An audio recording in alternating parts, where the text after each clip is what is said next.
అందరికీ నమస్తే. నేను మీ తిరుపతి. తెలంగాణ ముఖ్యమంత్రి రేవంత్ రెడ్డి 1 ఇయర్ పాలన పూర్తయితున్నటువంటి సందర్భంలో ఆయన ఒక భారీ బహిరంగ సభ పెట్టడానికి రెడీగా ఉన్నాడు. రేవంత్ రెడ్డి పెట్టబోతున్నటువంటి భారీ బహిరంగ సభకు కాంగ్రెస్ పార్టీ అధిష్టానం నుండి రాహుల్ గాంధీ లేదా సోనియా గాంధీ లేదా ప్రియాంక గాంధీ లేకపోతే కాంగ్రెస్ పార్టీకి సంబంధించినటువంటి ఏఐసిసి నేత మల్లికార్జున ఖర్గే ఎవరైనా ఒక్కళ్ళు రాబోతున్నారా లేదా అనేది ఇప్పుడు పెద్ద question mark. Maximum Rahul Gandhi ఈ 1 ఇయర్ పాలన పూర్తయితున్నటువంటి సభకు రాకపోవచ్చు అనేది కొంత వినబడుతున్నటువంటి చర్చ. చాలా మంది రాజకీయ విశ్లేషకులు సీనియర్ జర్నలిస్టులు కూడా ఈ అంశం పైన మాట్లాడుతూ వస్తున్నారు.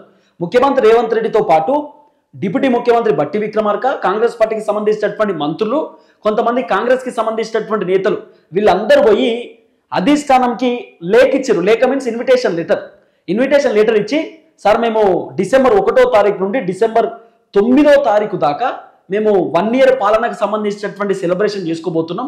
సో దయచేసి మేము 9వ తారీఖు లేకపోతే 7వ తారీఖు సంథింగ్ 9 కన్నా 7వ తారీఖు కన్నా భారీ బహిరంగ సభ పెట్టడానికి కాంగ్రెస్ ప్రభుత్వం రెడీగా ఉన్నది. మరి ఎల్బీ స్టేడియంలో పెడతారో లేకపోతే ఇంకెక్కడన్నా పెడతారో లేకపోతే పరేడ్ గ్రౌండ్లో ఏమైనా భారీ బహిరంగ సభ పెడతారో తెలియదు. కానీ మొత్తానికైతే భారీ బహిరంగ సభ పెట్టుకొని ఉత్సవాల పేరిట అంటే సెలబ్రేషన్ పేరిట 1 ఇయర్ పాలన పూర్తయితున్నటువంటి సందర్భంలో పబ్లిక్కి 6 గ్యారెంటీల గురించి, కాంగ్రెస్ పార్టీ 1 ఇయర్ పాలన చేసినటువంటి అంశం గురించి డిస్కస్ చేయడానికి రెడీ ఉన్నారు. ఆ డిస్కషన్లో భాగంగా 1 ఇయర్ పాలన పూర్తయితున్నటువంటి సందర్భంలో డిసెంబర్ 7వ తారీఖు భారీ బహిరంగ సభ పెట్టడానికి రెడీ ఉన్నారు. ఆ భారీ బహిరంగ సభకు రాహుల్ గాంధీకి ఇన్విటేషన్ ఇచ్చారు. రాహుల్ గాంధీకి, ప్రియాంక గాంధీకి, కాంగ్రెస్ పార్టీకి సంబంధించిన పెద్దలందరికీ కూడా ఇన్విటేషన్లు ఇచ్చారు. మీరు రావాలి, వచ్చి ఈ 1 ఇయర్ పాలన గురించి తెలంగాణ ప్రజలకు వివరించాలి, 6 గ్యారెంటీల గురించి చెప్పాలి, మేము చేసినటువంటి అభివృద్ధి కార్యక్రమాల గురించి మీరు ఖచ్చితంగా మాట్లాడాలి, పబ్లిక్కి మీరు దిశానిర్దేశం చేయాలి, మాకు కూడా మీరు దిశానిర్దేశం చేయాలి, పబ్లిక్కి మేము చేసిన వ్యవహారం మొత్తం కూడా చెప్పాల్సినటువంటి అవసరం ఉంటుంది. ఈ 1 ఇయర్ సక్సెస్ఫుల్లీ మేము పరిపాలన చేసినాం. ఈ 1 ఇయర్ సక్సెస్ పరిపాలన గురించి ఇప్పుడు సక్సెస్ మీట్ పెట్టుకుంటున్నాం. ఈ సక్సెస్ మీట్ గురించి మీరు మాట్లాడాలని చెప్పి రేవంత్ రెడ్డి సార్ రాహుల్ గాంధీకి ఒక లేఖ ఇస్తే రాహుల్ గాంధీ మాక్సిమం ఒక 50% కనబడుతుంది. 50% రాహుల్ గాంధీ తెలంగాణకు రావచ్చు, 50% రాకపోవచ్చు రేవంత్ రెడ్డి పెట్టబోతున్నటువంటి భారీ బహిరంగ సభకు అనేది ఇప్పుడు పెద్ద చర్చ. ఎందుకు రాహుల్ గాంధీ రాకపోవచ్చు అంటే ఆల్రెడీ కాంగ్రెస్ ప్రభుత్వం పైన తెలంగాణ రాష్ట్రంలో ఎంత పెద్ద ఎత్తున వ్యతిరేకత ఉన్నదో మనం అందరం కూడా చూస్తూ వస్తున్నాం. ఎంత పెద్ద ఎత్తున వ్యతిరేకత ఉన్నది, తెలంగాణ ప్రజలు ఏ విధంగా రేవంత్ రెడ్డిని విమర్శిస్తూ ఉన్నారు, తిడుతూ ఉన్నారు. రేవంత్ రెడ్డి 1 ఇయర్ పాలన పూర్తయితున్న సందర్భంలో ఆయనే 33 జిల్లాలు, 119 నియోజకవర్గాలు, అట్లనే అన్ని గ్రామ పంచాయతీలు, దాదాపు 12,000 గ్రామ పంచాయతీలు ఉన్నాయి. అన్ని గ్రామ పంచాయతీలలో వెహికల్స్ తిప్పుతున్నాడు. వెహికల్స్ అంటే మీకు తెలిసి ప్రచార రథాలు ఉంటాయి కదా, ప్రచార రథాలు తిప్పుతున్నాడు. ఈ ప్రచార రథాలు తిప్పితే చాలా మంది కళాకారులు ఊళ్ళే పాటలు పాడుతారు. రేవంత్ రెడ్డి ఎంత గొప్పోడు, 6 గ్యారెంటీలు అమలు చేసిండు, మొత్తం సంవత్సర పరిపాలన అద్దపు తునుకాయ అని పాటలు పాడుతారు కళాకారులు. సారీ, ఏమన్నా కళాకారులు నేను కించపరుస్తలేదు, నేను నా ఓన్ పాట నేను వాడుతున్నా. కానీ కళాకారులు పాటలు పాడుతూ ఉన్నారు.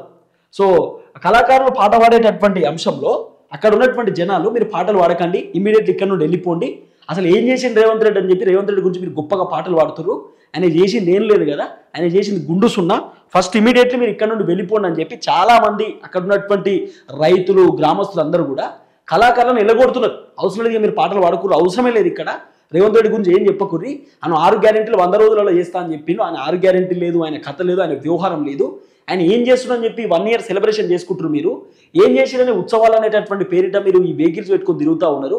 అసలు ఎందుకు ఈ ఉత్సవాలు, ఎందుకు ఈ సెలబ్రేషన్, ఎందుకు ఈ పండగ, ఎందుకు ఈ స్వీట్లు, ఎందుకు ఈ డప్పులు, ఎందుకు పాటలు, ఎందుకు వెళ్ళిపోరు అని చెప్పి చాలా మంది ఊరోళ్ళు ఎలగొడుతున్నారు. ఆ ప్రచార రథాలన్నీ కూడా మొత్తం తరిమిగొట్టే ప్రయత్నం చేస్తున్నారు. కాబట్టి రేవంత్ రెడ్డి 1 ఇయర్ పాలన పైన ఆల్రెడీ తెలంగాణలో వ్యతిరేకత ఉన్నది. పబ్లిక్కి మనం ఎంత నచ్చ చెప్పినా కూడా పబ్లిక్ అడిగేటటువంటి ప్రశ్నలు అడుగుతారు. ఏమన్నా సభకు పోతే ఇబ్బంది కావచ్చు అనేటటువంటి ఆలోచనలో రాహుల్ గాంధీ ఉన్నాడు అనేది వినబడుతున్న చర్చ. ఇబ్బంది అంటే ఏంది, పబ్లిక్ క్వశ్చన్స్ అడగవచ్చు, పబ్లిక్ తిరుగుబాటు చేయవచ్చు. ఎక్కడిచ్చిన మీరు 6 గ్యారెంటీ, మీ కథ ఏంది, రైతు బంధు ఇచ్చిరా, రుణమాఫీ ఇచ్చిరా, పెన్షన్ ఇచ్చిరా, ఏం చేసిరని చెప్పి మీరు ఇప్పుడు ఈ విజయోత్సవ సభ పెడుతున్నారు, ఏం చేసిరని చెప్పి ఇప్పుడు ఈ భారీ బహిరంగ సభలు అని చెప్పి పబ్లిక్ క్వశ్చన్ చేస్తారు కదా. మరి పబ్లిక్ అడిగేటటువంటి క్వశ్చన్స్కి రాహుల్ గాంధీ ఏమని సమాధానం చెప్తాడు? రాహుల్ గాంధీకి మొత్తం సీన్ అర్థమైపోయింది. హైడ్రా తీసుకొచ్చి తెలంగాణ ముఖ్యమంత్రి రేవంత్ రెడ్డి సార్, హైడ్రా వల్ల కాంగ్రెస్ పైన పెద్ద ఎత్తున వ్యతిరేకత వచ్చింది. హైడ్రా బాధితులు ఇప్పటికీ కోలుకోలేనటువంటి పరిస్థితులలో ఉన్నారు. ఇప్పటికిప్పుడు మళ్ళీ ఎన్నికలు వస్తే హైడ్రాకి సంబంధించిన బాధితులకి ఇల్లులు కూల్చేసి డబుల్ బెడ్రూమ్ ఇచ్చినా కూడా రేవంత్ రెడ్డి మీద కోపంగానే ఉన్నారు. ఎందుకంటే సొంతిల్లు అనేది ఎవరికైనా కల కదా, సొంతిల్లు హైదరాబాద్లో కట్టుకోవాలి, అది 30 లక్షలు అప్పు తెచ్చుకున్నా 40 లక్షల లోన్ తెచ్చుకున్నప్పుడు సొంత ఇల్లు కట్టుకుంటే మనం ఇక్కడ ఉండొచ్చు అనేది కళ ఉంటుంది.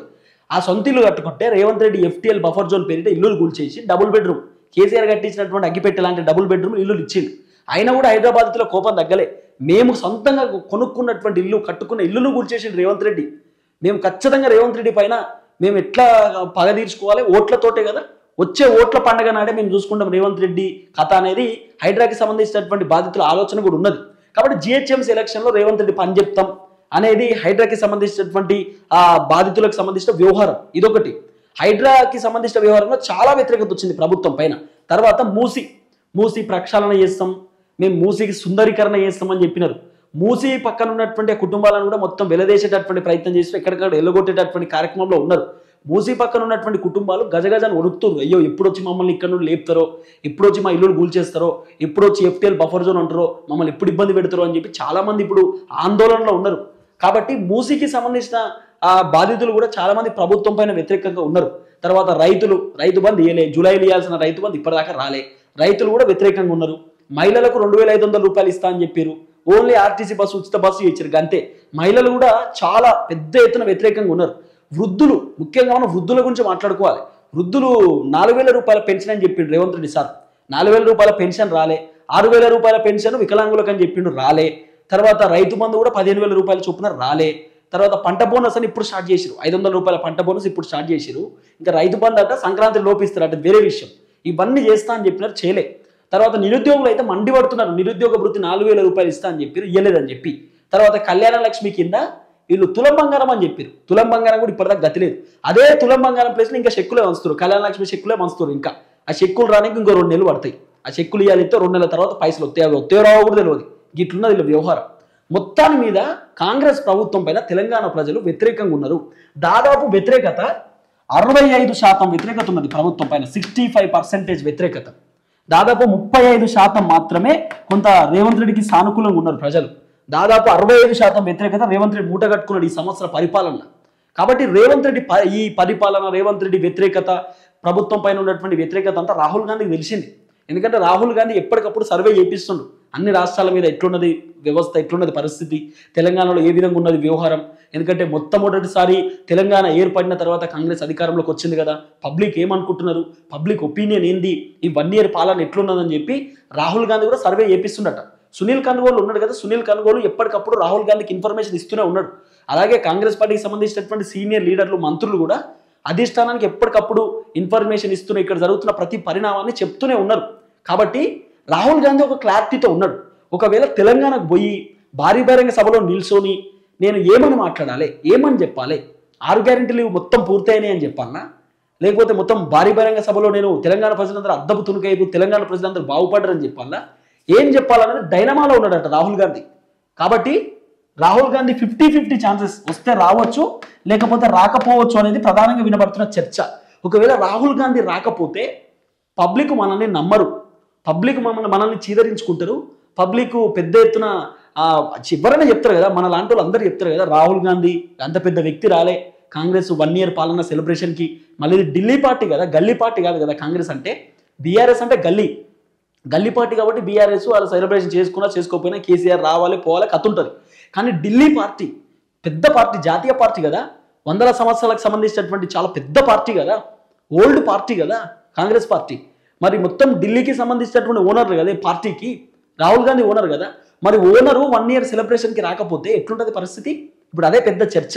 రాహుల్ గాంధీ రాకపోతే మంత్రుల పరువు పోతుంది, ముఖ్యమంత్రి పరువు పోతుంది. అంత పెద్ద వ్యక్తి, మీ ఢిల్లీకి సంబంధించిన వ్యక్తే రాలే మీ దగ్గరికి, మీరు పిలిస్తే కూడా రాలే. ఇక మీ పరిపాలనని మీ ఢిల్లీ వాళ్ళే నమ్ముతలేరు, ఇంకా పబ్లిక్ ఏం నమ్ముతారు? మీరు 6 గ్యారెంటీలు ఇచ్చారంటే మీ ఢిల్లీ వాళ్ళు నమ్మకాన్ని మీ దగ్గరికి రాలేదు, పబ్లిక్ కూడా నమ్మరు అని చెప్పి ఒక చర్చ నడుస్తుంది కదా. అందుకే రాహుల్ గాంధీని రప్పియడానికి ఎట్నో అట ప్రయత్నిస్తారు. కానీ రాహుల్ గాంధీ 50-50 ఛాన్సెస్, వస్తే రావచ్చు లేకపోతే రాకపోవచ్చు. వస్తే ఏమని మాట్లాడాలి, రాకపోతే ఏమనుకుంటారు, ఆ డైనమాలో రాహుల్ గాంధీ సార్ వ్యవహారం కనబడుతుంది అనేది కొంత వినబడుతున్న చర్చ. ఇప్పుడు రాహుల్ గాంధీ మరి ఒకవేళ రాకపోతే మాత్రం రేవంత్ రెడ్డికి పెద్ద షాక్ ఇచ్చినట్టే. ఆల్రెడీ రేవంత్ రెడ్డి గతంలో పుట్టినరోజు నాడు రాహుల్ గాంధీ హ్యాపీ బర్త్డే చెప్పలేదని పెద్ద చర్చ నడిచింది. ఆయన రాహుల్ గాంధీ నాకు బర్త్డే విషయం చెప్పకపోతే ఈయనే రాత్రి 9:50 నిమిషాలకి ఈయన బర్త్డే విషయం చెప్పుకున్నాడు. Rahul Gandhiji thank you so much, నాకు పర్సనల్గా బర్త్డే విషయం చెప్పిర్రు అని చెప్పి ఈయన సర్క్యులేట్ చేసుకున్నాడు ముఖ్యమంత్రి రేవంత్ రెడ్డి సారు. కాబట్టి ఈ వ్యవహారం ఇట్లా కనబడుతున్నది. కాబట్టి రాహుల్ గాంధీ రాకపోతే కొంత ఇబ్బంది కలగవచ్చు, ఇబ్బంది కావచ్చు. ఒకవేళ రాహుల్ గాంధీ రాకపోయినా మల్లికార్జున ఖర్గే వీళ్ళు వచ్చినా కూడా ఇబ్బందే కదా. మొత్తం రాహుల్ గాంధీ కదా కాంగ్రెస్ పార్టీకి సంబంధించిన కీలకమైనటువంటి వ్యక్తి, మొత్తం రాహుల్ గాంధీ కదా అంత తెలంగాణను అంతా కూడా ఆయన ఒక హ్యాండిల్ చేసేటటువంటి పర్సన్. ఏదైనా కూడా తెలంగాణలో ఏది రావాలన్నా రాహుల్ గాంధీ ఆదేశం ఉంటేనే జరుగుతుంది, ఢిల్లీ ఆదేశం ఉంటేనే ఇక్కడ. అందుకే రేవంత్ రెడ్డి సార్ గెలిచిన తర్వాత దాదాపు 30 సార్లు పోయిండు ఢిల్లీకి, ఒకసారి 2 సార్లు కాదు. మొన్న చెప్తున్నాడు కదా పోతా వస్తా ఢిల్లీకి, ఎందుకు పోవద్దు ఢిల్లీకి, పోతాం బాధ్యత పోతాం అంటుండు. ఇంకా మాది పెద్ద పార్టీ కదా, మేము సజెషన్స్ తీసుకుంటాం మాట్లాడతాం అంటున్నాడు సారు. మరి ఏం పెద్ద పార్టో ఏదో ఏం అర్థమైతలేదు. కానీ రాహుల్ గాంధీ మాత్రం రాడు. ఈ వ్యతిరేకత చూసిన తర్వాత రాహుల్ గాంధీకి ఒక క్లారిటీ వస్తుంది అనేది ప్రధానంగా వినబడుతున్నటువంటి వ్యవహారం. రాకపోవచ్చు అనేది వినబడుతున్నటువంటి చర్చ. ఒకవేళ రాహుల్ గాంధీ రాకపోయినా కూడా మనం ఎట్లో అట్లా రిక్వెస్ట్ చేసినా తీసుకురావాలి. అందుకే మంత్రులు మొన్న అందరు వేయరు, మస్తు మంది వేరు, మంత్రులు ఎమ్మెల్యేలు అందరూ వేరు. ఉత్తమ్ కుమార్ రెడ్డి వేరు, బట్టి విక్రమార్క, ముఖ్యమంత్రి రేవంత్ రెడ్డి, పొన్నం ప్రభాకర్, వీళ్ళందరూ వేరు, పొంగులేటి వీళ్ళందరూ వేరు. పోయి పెద్ద ఎత్తున అక్కడ రాహుల్ గాంధీతో మాట్లాడిరట, డిస్కస్ చేసిరట, చాలా మందిని కలిసిరట, రమ్మని చెప్పిరట, ఓ పెద్ద చర్చ నడిచింది. కాబట్టి రాహుల్ గాంధీ ఈ సభకు డుమా కొట్టవచ్చు, రాకపోవచ్చు, ఈ సభకు రావడానికి రెడీగా లేడు అనేది కొంత వినబడుతున్నటువంటి చర్చ. చూద్దాం ఏం జరగబోతుందో.